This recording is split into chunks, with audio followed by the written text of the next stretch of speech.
దేవుడు చేపలను పుట్టించే క్రమంలో నేరుగా చేపలతో మాట్లాడలే, నీటితో మాట్లాడాడు. చెట్లను పుట్టించే క్రమంలో నేలతో మాట్లాడాడు. కానీ మనిషిని పుట్టించే క్రమంలో తనతో తాను మాట్లాడుకున్నాడు. నీటిలో నుండి చేపను తీస్తే చేప చచ్చిపోతుంది, అదే రీతిగా నేల నుండి మొక్కను తీస్తే మొక్క చచ్చిపోతుంది. అదే రీతిగా మానవుడు దేవుని నుంచి దూరం చేస్తే మానవుడు ఆత్మీయంగా ఏమవుతాడు? చచ్చిపోతాడు, మహిమను కోల్పోయాడు. ఆ కోల్పోయిన మహిమను తిరిగి నీకు దయచేయడానికి యేసుప్రభువు తన మహిమనంతటిని చివరికి మాంసపు ముద్దగా యెరూషలేము పురవీధుల్లో కైప ఇంటి బయట రక్తాన్ని బొట్టులుగా కార్చడం దేవుడు ఇష్టపడ్డాడు.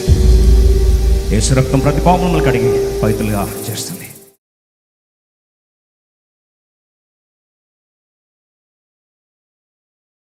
ప్రియ సోదరి సోదరు, చాలా కాలం క్రితం జరిగిన సంఘటన. అక్కడ అదొక దేశం. ఆ దేశంలో ఒక అద్భుతమైన పెయింటర్ ఉండేవాడు, అద్భుతంగా ఆర్టిస్ట్ చేసేవాడు. అలాంటి ఆర్టిస్ట్కి ఒకరోజు ఆశ పుట్టింది. ఏంటంటే, నేను ఒక ఆర్ట్ వేస్తే నా జీవితం మారిపోవాలని చెప్పి ఆశపడుతూ ఎలాంటి ఆర్ట్ వేయాలని ఆలోచిస్తున్నాడు. చాలా సంవత్సరాల క్రితం జరిగిన సంఘటన ఇది. అయితే ఆర్ట్లో ఆలోచించి చివరికి డిసైడ్ చేసుకున్నాడు, దేవునిలాగా ఎవరైనా కనిపిస్తే, వాళ్ళు ఎవరైనా కానీ వాళ్ళని చూస్తే ఈయన దేవుడు, అబ్బా దేవుడు అనేవాడు ఇలా ఉంటాడు, ఈయన చూస్తే నేను దేవుని చూసినట్టే ఉంది, హీఈస్ జస్ట్ లైక్ గాడ్. అంత సున్నితత్వం, అంత మృదుత్వం, అంత మహిమ, అంత అందము, దేవునిలానే కనిపించాలి, చూస్తే దైవత్వం ఉట్టిపడిలా మొక్కేసేయాలి నేను అని ఆశపడి అలాంటి వ్యక్తి ఉంటే చూద్దామని చెప్పి ప్రయత్నం ఆరంభించాడు. ఈయన పట్టణం అంతా వెతికాడు, దొరకలే. రాష్ట్రం వెతికాడు, దొరకలే. దేశం అంతా వెతికాడు, దొరకలే. చివరికి ఆ దేశమంతా కూడా జల్లడి ఇస్తే లాస్ట్కి పలానా ప్రాంతంలో ఒక చిన్న బిడ్డ ఉన్నాడు. వాడు చాలా అందంగా ఉంటాడు, వాస్తవంగా దేవునిలానే వండుతాడు, వాడు ముఖం చూస్తే the most tender divine face ఉంటుందని చెప్పేసరికి నేరుగా వెళ్ళాడు. వాళ్ళ పేరెంట్స్ కలిస్తే వాళ్ళ పేరెంట్స్ బాబుని పరిచయం చేశారు. ఆ బాబు నిజంగానే చూస్తే అలా దైవత్వం ఉంటి పడతా ఉంది, దేవుడే, దేవుని స్వరూపమేమని చెప్పి వెంటనే ఆయన హృదయం ఇలా ద్రవించిపోయింది. అలా చూస్తుండిపోయాడు. నిజంగా దేవుడు ఉంటే ఇలాగే ఉంటాడేమో, దేవుని మహిమ ఇలాగ ఉంటుందేమో, దేవుని అందం ఇలాగ ఉంటుందేమో, దేవుని స్వరూపం ఇలాగ ఉంటుందేమో అని ఆశపడి బాబు దగ్గరికి వెళ్ళినాడు. బాబు, కొన్ని నిమిషాలు అలా ఉండిపోతావా, కొన్ని నిమిషాలు అలా కూర్చుండిపోతావా? దేనికి అంకుల్? నీ పట్టం గీసుకుంటాను నాన్న, నేను చూస్తే దేవుడు గుర్తొస్తున్నాడు. కూర్చున్నాడు, క్యాన్వాస్ తీసుకున్నాడు, టకా టకా పెయింట్ వేసేసి అద్భుతంగా యాజ్ ఇట్ ఈస్ దించేసి దానికి మంచి బ్యూటిఫుల్ పెయింటింగ్ వేసి తీరా ఇమేజ్ని చూస్తే యాజ్ ఇట్ ఈస్గా ఆ పిల్లవాడు చూస్తూ ఉంటే అలాగే దైవం ఉట్టి పడతా ఉంది. ఇమేజ్ తీసుకున్నాడు, మరుగులు దిద్దాడు, తీరా తీసుకెళ్ళి ఆక్షన్లో పెడితే కోట్లు పలికింది. ఒక్కసారి ఓవర్ నైట్ స్టార్ అయిపోయాడు. ఈ పటము కొన్ని కోట్ల మంది కొనుక్కున్నారు. అది సెన్సేషనల్గా దాన్ని జస్ట్ గీస్తూనే లక్షలాది రూపాయలకు విలువ చేస్తూ దాన్ని అమ్ముకుంటూ వచ్చాడు. He became the rich man. ఇంకా అదొక్కటి చాలు, తన జీవితం సెటిల్ అయిపోయింది, లైఫ్ సెటిల్ అయిపోయింది. ఆల్మోస్ట్ 30 సంవత్సరాలు గిరిన తిరిగిపోయింది. 30 years తర్వాత ఐశ్వర్యం సమృద్ధిని అంతా అనుభవించిన పిమ్మట ఆశ వచ్చిందంట. ఒక్క పటం గీస్తే నా లైఫ్ మారిపోయింది కదా, ఇప్పుడు ఎట్లా నేను కాటికి కాల్ చాపుకున్నా, నా ప్రాణం పోయే టైం వచ్చింది. ఇప్పుడు లాస్ట్కి సాతాను ఎలా ఉంటాడు, దయ్యము చేత పీడించబడిన వాడు ఎలా ఉంటాడు, కురూపిగా, అతి క్రూరుడుగా, కర్కశవంతుడుగా, అంధవికారంగా, చూస్తేనే భయాందోళన వాతావరణం వచ్చేదిగా, ఒక బెంబెలెత్తిపోయే వాతావరణం వచ్చేదిగా ఎవరైనా వ్యక్తి ఉంటే వాడి పటం గీసి నేను చచ్చిపోతాను అనుకొని ఆశపడ్డాడు. మరి ఎలా దొరుకుతాడు? అన్ని జైలుకి వెళ్ళాడు. కరుడు కట్టిన నేరస్తుల పటాలన్నీ చూడడానికి ప్రయత్నించాడు, ఎక్కడ దొరకట్లే. అన్ని జైలు మాటికి జైలు తిరుగుతున్నాడు. ప్రతిసారి జైలు దగ్గరికి వెళ్ళాడు. సార్, క్రూరమైన ముఖం ఏదైనా వచ్చిందా సార్? నేను పెయింటర్ని, ఆర్టిస్ట్ని సార్, నేనేం చేయలేదు, జస్ట్ వాళ్ళ పట్టం గీస్తాను అంతే సార్ అని అన్నాడు. లేడయ్యా, లేరు.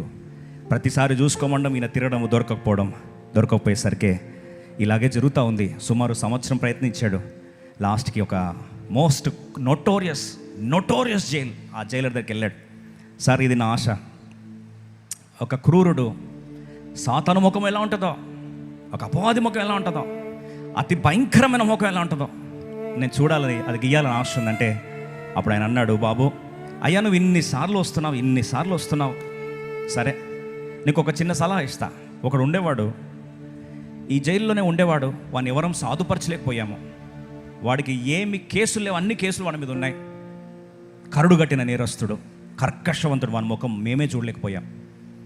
కానీ వాడు జైల్లో ఉండడానికి వీల్లేదని వాడిని తీసుకొని మెంటల్ అసైలంలో, రిహాబిలిటేషన్లో సెంటర్లో వేశాము. బహుశా పలాని దగ్గరికి వెళ్తే అక్కడ సూపరింటెండెంట్ పర్మిషన్ తీసుకో, ఆయన ఇస్తే నీ రిస్క్తో నువ్వు తీసుకోపో. నేరుగా వెళ్ళాడు, సూపరింటెండెంట్ అడిగాడు. ఆయన అన్నాడు, నాకు సంతకం పెట్టు, నీ సొంత రిస్క్ మీద నువ్వు వెళ్ళి కలుస్తా అంటే కలుసుకో, పటం గీస్తా అంటే గీసుకోపో అన్నాడు. నేను తీసుకుంటాను సార్, రిస్క్ తీసుకుంటాను అని చెప్పి సంతకం పెట్టాడు. లోపలికి వెళ్ళాడు, వెళ్ళి తలుపు తట్టాడు. తలుపు రా లోపలికి అన్నాడు.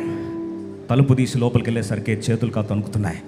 ఊగిపోతా ఉన్నాడు. ఎందుకు వచ్చావు నువ్వు అని చెప్పి ఇష్టం వచ్చట్టు ఇట్లా ఆయన క్రూరమైన ముఖం చూస్తూ ఉంటే, అమ్మ నేను అనుకున్న వ్యక్తి దొరికాడని మనసులో అనుకొని, అయ్యా ఏమనుకోకు, ఒక 5 నిమిషాలు టైం ఇయ్యా, 5 నిమిషాలు టైం ఇయ్యా. దేనికి టైం ఇవ్వాలి?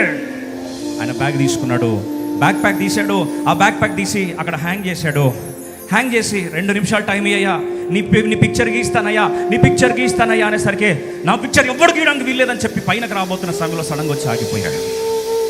అలా ఆగిపోయి పట పట పట పట కళ్ళ నుంచి నీళ్ళు కావడం స్టార్ట్ అయ్యాడు.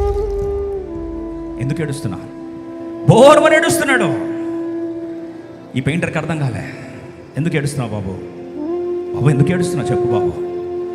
ఏడుస్తూ ఏడుస్తూ కిందకు పగులిపోయాడు. బాబు ఎందుకు ఏడుస్తున్నావు చెప్పు బాబు అంటే బ్యాక్ ప్యాక్ వైపు చూపిస్తున్నాడు. ఆ బ్యాక్ ప్యాక్ ఎవరిది? ఆ బ్యాగ్ నాదే. దాని మీద ఉన్న పిక్చర్ ఎవరిది? చాలా 30 సంవత్సరాల క్రితం ఒక అద్భుతమైన అందమైన బాబుది ఒక చిత్రపటం గీసుకున్నాను. ఆ పటంతో నేను చాలా రిచ్ అయిపోయాను. ఎక్కడికి వెళ్ళినా అది నా సిగ్నేచర్ లాగా ఆ బ్యాక్ ప్యాక్ మీద ఆ వ్యక్తి ఫోటో నేను లోగోలోకి పెట్టుకున్నాను. ఓర్మని ఏడుస్తున్నాడు, కుప్పగూలిపోయి కింద పడి ఏడుస్తున్నాడు. బాబు చెప్పు బాబు ఎందుకు ఏడుస్తున్నావు? బాబు చెప్పు బాబు ఎందుకు ఏడుస్తున్నావు చెప్పు బాబు అంటే ఓర్మని ఏడుస్తూ అన్నాడు, ఆ పిక్చర్ ఎవరిదో కాదు, ఆ ఫోటో నాదే. అదేంటి బాబు నీ ఫోటో ఎట్లా అవుతుంది? ఇంత క్రూరుగా ఉన్నావు, ఇంత వికారంగా ఉన్నావు, అసలు నీ దగ్గర రావడానికి మనుషులు భయపడుతున్నారు. ప్రతి జైలర్ నీ గురించి చెడ్డ సాక్ష్యం చెప్పాడు. అన్ని నేర చరిత్రలో ప్రతి సెక్షన్ కింద బుక్ అయినావని చెప్పారు. చివరికి మెంటల్ హాస్పిటల్ తీసుకెళ్ళి పెడితే నిన్ను సాధుపరచలేక తీసుకెళ్ళి రిహాబ్ సెంటర్లో వేస్తే నిన్ను చివరికి చైన్లు కట్టేశారు. నీకు ఆ ముఖానికి అసలు సంబంధం ఏంటి?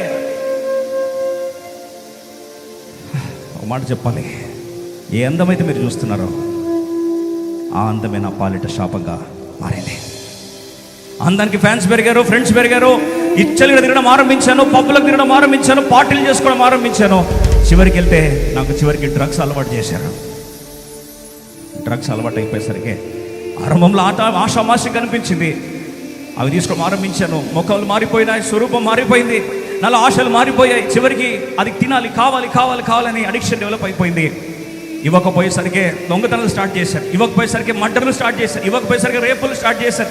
ఆ పట్టణంలోనే కడుగట్టిన నేరస్తులాగా చివరికి ఈ అందమే నన్ను మార్చేసింది. నాకు అర్థం కావట్లేదు. ఇద్దరు కళ్ళు కారుస్తూ ఉన్నారు. దాని తర్వాత ఏం జరిగింది? చివరికి ఇలాగే అరెస్ట్ అయింది, తీసుకెళ్లి జైలు వేశారు. నా మీద నాకు విరక్తి చెందింది, చచ్చిపోవాలనిపించింది, చావు రాట్లే. ఇతరులు చంపాలనిపించింది, ఇతరులు చంపలేక, నేను చచ్చిపోలేక నరక యాతన అనుభవిస్తూ నా శరీరాన్ని ఎలా అంతం చేసుకోవాలో అర్థం కావట్లే. నన్ను ఎవరైనా విడిపిస్తే బాగుండని చెప్పి ఏడుపు వస్తుంది. కానీ ఒకప్పటి ఆఖరి దృశ్యం చూపిస్తే గుండె పగిలిపోయింది. నువ్వు నన్ను బాగు చేస్తావా? అప్పుడు ఆయన అన్నాడు, నీవున్న రూపాన్ని నేను గీయగలుగుతాను కానీ నీ రూపాన్ని నేను మార్చలేను. I'm helpless. ప్రియ సోదరి సోదరా, ఒక పెయింటర్ చివరికి ఆ వ్యక్తి జీవితాన్ని చూస్తే అందమైన రూపము, స్వరూపమైన రూపము, సొగసైన రూపము, ఎప్పుడైతే పాపం మానవులు ప్రవేశించిందో అది తన రూపానంతటిని ఏం చేసింది? మార్చి పారేసింది. వికారిగా మార్చింది, కురూపిగా మార్చింది, చివరికి మనుషులు చూడలేని వాడిగా మార్చింది. ఇది కాదా పాపం యొక్క ప్రభావం? ఒక్కసారి పాపం ఆరంభించినప్పుడు చాలా సంతోషంగా అనిపించవచ్చు, కానీ చివరికి కైనంటాడు కదా, ముఖము ఎలా వికారము చేసుకున్నావు, ఎందుకు ముఖం ఇలా వికారం అయిపోయిందని. ఈరోజు రూపము గాయపరచబడిందా? పాపం యొక్క వేదన, పాపం యొక్క గాయము, పాపం యొక్క అంతర్మదన, ఆ యుద్ధము ఘర్షణాన్ని బాగు చేయడానికి చివరికి నీ రూపాన్ని ఆయన అప్పగించుకొని యేసుప్రభువు ముఖము స్వరూపమైన సొగసనేది వాడిగా గాయపరచుకోవడానికి ఇష్టపడింది ఆ ప్రేమ. కల్వరి శిలువలో ఎక్కక మునిపే ఆ యొక్క కయప ఇంటి బయట రక్తపు బొట్టులు వచ్చి నీటికి తాగుతూ ఉన్నాయి. రక్తపు బొట్టులు వచ్చి నేల కొరుగుతూ ఉన్నాయి. ఒక్కొక్క రక్తపు బొట్టు ఆయన రూపమును కోల్పోయిన వాడిగా, స్వరూపమైన సొగసైన లేనివాడిగా అప్పగించుకున్న ప్రేమ, నీ ఇమేజ్ని ఈరోజు నీ మహిమను తిరిగి తండ్రి యొక్క రూపంలోకి నేను మార్చుకోవాలని, ఆయన రూపంలోకి నేను మలుచుకోవాలని, ఆయన రూపాన్ని కోల్పోవడానికి ఇష్టపడింది ఆ క్రీస్తు ప్రేమ.